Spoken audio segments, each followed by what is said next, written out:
ഓപ്പോയുടെ Oppo Reno 7 series ഇപ്പോൾ ഇന്ത്യയിൽ launch ചെയ്തിട്ടുണ്ട്. ഓപ്പോ റെനോ 7 സീരീസിൽ രണ്ട് ഫോണുകൾ വരുന്നുണ്ട്. ഓപ്പോ റെനോ 7ഉം അതുപോലെ തന്നെ ഓപ്പോ റെനോ 7 പ്രോയും. ഈ ഒരു വീഡിയോയിൽ നമ്മൾ നോക്കാൻ പോകുന്നത് ഓപ്പോ റെനോ 7 പ്രോ എന്ന ഫോണിൻ്റെ ഒരു സ്പെസിഫിക്കേഷൻ അനാലിസിസ് ആണ്. ആദ്യം നമ്മൾ ഈ ഒരു ഫോണിൻ്റെ ഡിസ്പ്ലേയുടെ കാര്യം നോക്കുകയാണെങ്കിൽ ഓപ്പോ റെനോ 7 പ്രോ 5Gയിൽ 6.5 ഇഞ്ചിൻ്റെ ഫുൾ HD+ ഡിസ്പ്ലേ കൊടുത്തിട്ടുണ്ട്. ഇതിൽ AMOLED ഡിസ്പ്ലേ ആണ് വരുന്നത്. അതുപോലെ തന്നെ ഡിസ്പ്ലേയിൽ HDR10+ ഒക്കെ സപ്പോർട്ട് ചെയ്യുന്നുണ്ട്. പിന്നെ ഈ ഒരു ഫോണിൻ്റെ ഡിസ്പ്ലേയിൽ 90 ഹെർട്സിൻ്റെ റിഫ്രഷ് റേറ്റ് സപ്പോർട്ട് ചെയ്യുന്നുണ്ട്. 40,000 രൂപ പ്രൈസ് റേഞ്ചിൽ വരുന്ന ഫോണാണ്. ആ ഒരു പ്രൈസ് റേഞ്ചിലൊക്കെ അവർക്ക് 120 ഹെർട്സിൻ്റെ റിഫ്രഷ് റേറ്റ് എന്നുള്ള ഫീച്ചർ തന്നെ കൊടുക്കായിരുന്നു. എന്തായാലും ഈ ഒരു ഫോണിൽ 90 ഹെർട്സിൻ്റെ റിഫ്രഷ് റേറ്റ് ആണ് വരുന്നത്. പിന്നെ ഈ ഫോണിൽ 180 ഹെർട്സിൻ്റെ ടച്ച് സാമ്പിളിംഗ് റേറ്റ് സപ്പോർട്ട് ചെയ്യുന്നുണ്ട്. ഈ ഒരു ഫോണിൽ പഞ്ചോൾ ഡിസ്പ്ലേ ആണ് കൊടുത്തിട്ടുള്ളത്. പഞ്ചോൾ വരുന്നത് ടോപ്പ് ലെഫ്റ്റ് ഭാഗത്തായിട്ടാണ്. ഏകദേശം 92.8% സ്ക്രീൻ ടു ബോഡി റേഷ്യോ ആണ് ഈ ഫോണിൽ വരുന്നത്. ഫോണിൻ്റെ ഫ്രണ്ടിൽ ഗൊറില്ല ഗ്ലാസ് 5ൻ്റെ പ്രൊട്ടക്ഷൻ കൊടുത്തിട്ടുണ്ട്. പിന്നെ ഈ ഒരു ഫോണിൻ്റെ വെയിറ്റ് വരുന്നത് ഏകദേശം 180 ഗ്രാമാണ്. അതുപോലെ തന്നെ തിക്നെസ് വരുന്നത് 7.45 mm ആണ്. അപ്പോൾ അത്യാവശ്യം തിന്നായിട്ടുള്ള അതുപോലെ തന്നെ ലൈറ്റ് വെയിറ്റ് ആയിട്ടുള്ള ഒരു ഫോണാണ് ഓപ്പോ റെനോ 7 പ്രോ 5G എന്ന ഫോണ്. പിന്നെ ഈ ഫോണിൽ in display finger print sensor വരുന്നുണ്ട്. ഫോണിൻ്റെ ബാക്കിൽ ഗ്ലാസ് ബാക്ക് ബോഡിയൊക്കെ കൊടുത്തിട്ടുണ്ട്. പുതിയ ടെക്നോളജിയും കാര്യങ്ങളൊക്കെ അവർ ഉപയോഗിച്ചിട്ടുണ്ട്. പിന്നെ ഈ ഒരു ഫോണിൽ ഫ്ലാറ്റ് ആയിട്ടുള്ള എഡ്ജസ് ഒക്കെ കൊടുത്തിട്ടുണ്ട്. മെറ്റൽ ഫ്രെയിമാണ് ഈ ഫോണിൽ വരുന്നത്. പിന്നെ ഈ ഫോണിൻ്റെ 2 കളർ വേരിയൻസ് ഇപ്പോൾ ഇന്ത്യയിൽ ലോഞ്ച് ചെയ്തിട്ടുണ്ട്. സ്റ്റാർലൈറ്റ് ബ്ലാക്കും അതുപോലെ തന്നെ സ്റ്റാർ ട്രെയിൽസ് ബ്ലൂവും. ഇനി നമ്മൾ പ്രോസസ്സറിൻ്റെ കാര്യം നോക്കുകയാണെങ്കിൽ മീഡിയാടെക്കിൻ്റെ dimensity 1200 മാക്സ് എന്ന പ്രോസസ്സറാണ് ഈ ഒരു സ്മാർട്ട് ഫോണിൽ വരുന്നത്. ഈ ഒരു ഫോൺ 40,000 രൂപ പ്രൈസ് റേഞ്ചിലാണ് വരുന്നത്. ആ ഒരു പ്രൈസ് റേഞ്ചിൽ ഇത് ബെസ്റ്റ് ആയിട്ടുള്ള പ്രോസസ്സറാണെന്ന് വെച്ചാൽ ഒരിക്കലും ഇത് ബെസ്റ്റ് എന്നൊന്നും പറയാൻ പറ്റില്ല. ഈ ഒരു പ്രൈസ് റേഞ്ചിലൊക്കെ ഇതിനേക്കാൾ ബെറ്റർ ആയിട്ടുള്ള പ്രോസസ്സറുമായിട്ട് വരുന്ന ഫോണുകളൊക്കെ വരുന്നുണ്ട്. ഉദാഹരണം പറയുകയാണെന്നുണ്ടെങ്കിൽ ഈ ഒരു പ്രൈസ് റേഞ്ചിൽ സ്നാപ്ഡ്രാഗൺ 888 പോലുള്ള പ്രോസസ്സറുമായിട്ട് വരുന്ന ഫോണുകളൊക്കെ വരുന്നുണ്ട്. അപ്പോൾ നിങ്ങൾ മെയിനായിട്ട് ഫോക്കസ് ചെയ്യുന്നത് പെർഫോമൻസിലും അതുപോലെ തന്നെ ഗെയിമിങ്ങിലൊക്കെ ആണെന്നുണ്ടെങ്കിൽ അതുപോലുള്ള പ്രോസസ്സറുമായിട്ട് വരുന്ന ഫോണുകൾ എടുക്കുന്നതായിരിക്കും നല്ലത്. ഈ ഒരു ഫോണിൻ്റെ മെയിനായിട്ടുള്ള ഫോക്കസ് എന്ന് പറയുന്നത് പ്രോസസ്സറോ അല്ലെങ്കിൽ പെർഫോമൻസോ ഗെയിമിങ്ങോ ഒന്നുമല്ല. ക്യാമറയാണ് കുറച്ചും കൂടി ഈ ഒരു ഫോണിൽ അവർ ഫോക്കസ് ചെയ്തിരിക്കുന്നത്.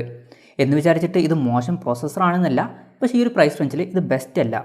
പിന്നെ ഇതിൽ 5G സപ്പോർട്ട് ചെയ്യുന്നുണ്ട്. 11ഓളം 5G ബാൻഡ്സ് ഇതിൽ കൊടുത്തിട്ടുണ്ട്.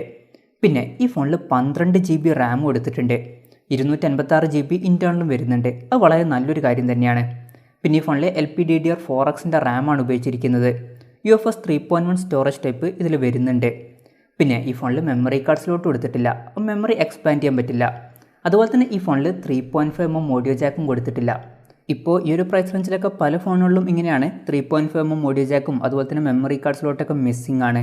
പിന്നെ ഈ ഫോണിൽ വെർച്വൽ റാം എന്നുള്ള ഫീച്ചർ കൊടുത്തിട്ടുണ്ട്. അതായത് എക്സ്ട്രാ റാം വേണ്ട സമയത്ത് ഇൻറ്റേർണൽ മെമ്മറിയിൽ നിന്ന് കുറച്ച് മെമ്മറി എടുത്തിട്ട് അത് റാമായിട്ട് യൂസ് ചെയ്യും. അങ്ങനെ 7 GB റാം വരെ എക്സ്ട്രാ ലഭിക്കുന്നതായിരിക്കും. പിന്നെ ഈ ഫോണിൽ NFC എന്നുള്ള ഫീച്ചർ സപ്പോർട്ട് ചെയ്യുന്നുണ്ട്. നല്ല വൈബ്രേഷൻ എഫക്റ്റ് ഒക്കെ ലഭിക്കാൻ വേണ്ടിയിട്ട് എക്സ് ആക്സിസ് ലീനിയർ മോട്ടർ ഈ ഫോണിൽ കൊടുത്തിട്ടുണ്ട്. പിന്നെ ഈ ഫോണിൽ ഡ്യുവൽ സ്റ്റീരിയോ സ്പീക്കേഴ്സ് വരുന്നുണ്ട്. ആൻഡ്രോയിഡ് 11 ബേസ് ആയിട്ടുള്ള കളർവൈസ് സോഫ്റ്റ്വെയറുമായിട്ടാണ് ഈ ഒരു സ്മാർട്ട് ഫോൺ വരുന്നത്.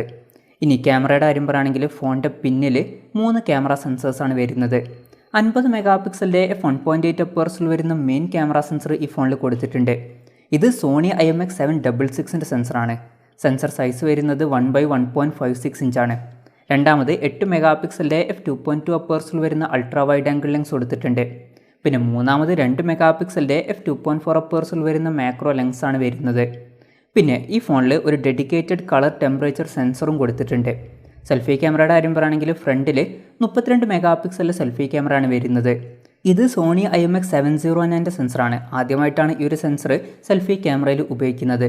പിന്നെ ഇത് RGBW സെൻസറാണ്. അപ്പോൾ കൂടുതൽ ലൈറ്റൊക്കെ ഇതിൽ എടുക്കുന്നതായിരിക്കും.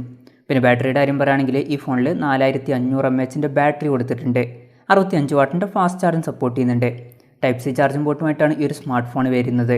വിലയുടെ കാര്യം പറയുകയാണെങ്കിൽ ഈ ഒരു ഫോണിൻ്റെ വില വരുന്നത് 39,999 രൂപയാണ്.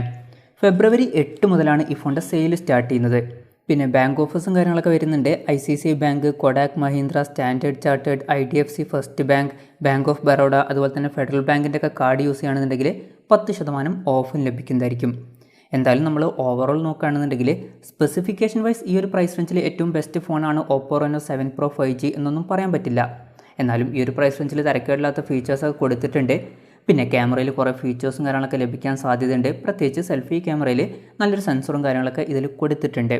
ഈ ഒരു പ്രൈസ് റേഞ്ചിൽ കൺസിഡർ ചെയ്യാൻ പറ്റിയിട്ടുള്ള ഒരു ഓഫ്ലൈൻ ഫോണായിരിക്കും ഓപ്പോ റെനോ 7 പ്രോ 5G എന്നൊക്കെ പറയാവുന്നതാണ്.